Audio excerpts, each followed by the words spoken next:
At the 2023 NHL entry draft, then Arizona Coyotes, now Utah Mammoth general manager Bill Armstrong shocked the hockey world by drafting two relative unknowns in the first round. 2 years later, those players have signed their entry-level contract with the Mammoth and are ready to try to crack the big club lineup. Today, we're asking the big question, are Dimitri Simashev and Daniil worth the wait? Hey everybody, welcome into Clearing the Benches, your one-stop shop for hockey content. If you go ahead and hit your subscription button right now, you'll be sure to be in on all of our future videos.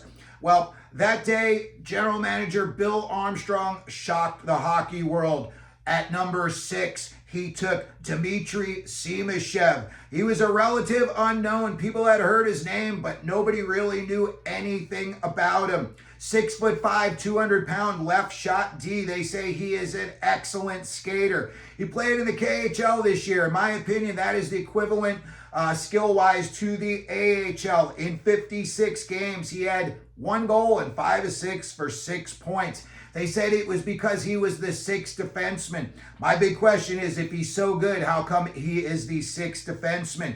Then at number 12, they took Daniil, 6'6", 215-pound forward. High skills, big-time quick shot release. He played in 109 KHL games this year, and last year he had 19 goals, 30 assists for 49 points. Not exactly record-breaking numbers. Now let's look at all the guys that Armstrong passed on that day. Zach Benson, he's playing on a very bad Buffalo Sabres team, but he's got 58 points in just 146 games there. Ryan Leonard, I thought this would have been a match made in heaven for Armstrong. He's very physical forward, likes to get to the front of the net and inside the circles, and he made his debut this year with the Washington Capitals. He is as advertised.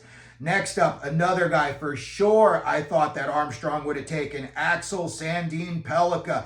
This year, playing in the Swedish Pro League, the SHL, he had 47 points in 85 games on the back end.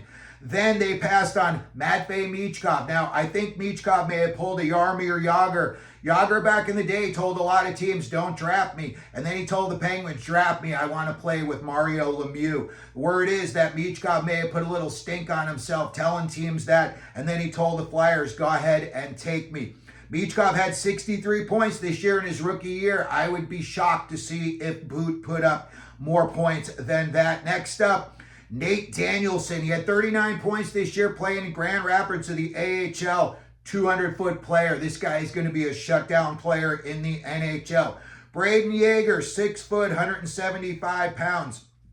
This year he played in juniors. He had 82 points this season. Oliver Bonk was taken by the Flyers, 6'2", 180-pound defenseman. He's got the NHL pedigree. His father played in the pros. This year in London, he had 40 points in just 52 games. I think that's going to be a name that you see a lot of in the future. Tanner Molendyk, this guy probably the most smooth skater in that draft. This guy is very, very, very good skater. 77 points this season playing for Saskatoon and Medicine Hat. Another big-bodied name. I thought for sure this guy's going to go at 12. And nope, they passed on him. Calum Ritchie, who just got traded to the Islanders in the Brock Nelson deal.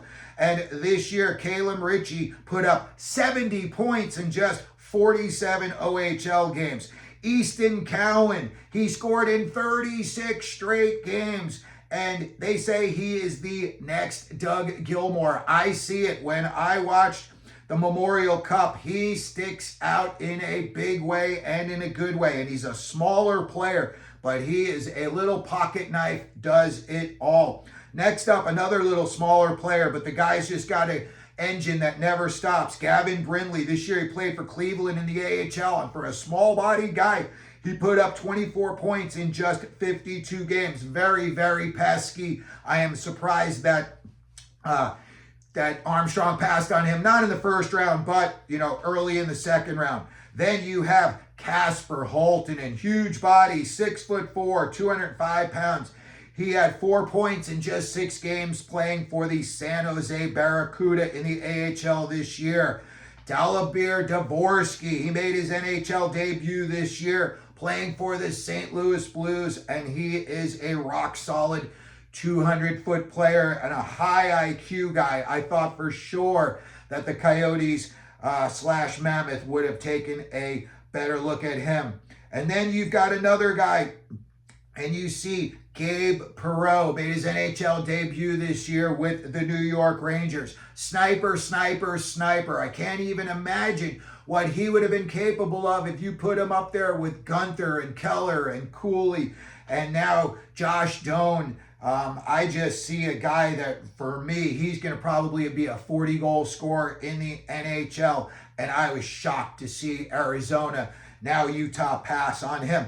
And then the last guy that they passed on, Andrew Cristall. This year, he played for Spokane.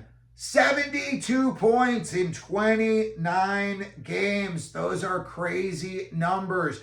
And yet, you see a guy like Armstrong, he loves analytics. He loves to see guys with, some size and some scoring.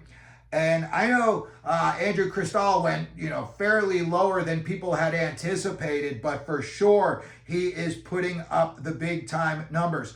So this year, when training camp rolls around, I'm going to be very curious to see how these two players play. And then I'm going to be really curious to see if they are able to make the big club or if they're going to be playing down in Tucson in the AHL this season. This has been a long wait for two players that you went way out on a limb to draft. And again, there's not a whole lot out there on them. So when we see them this year, it's basically going to be like we're just taking the wrapping paper off them for the first time.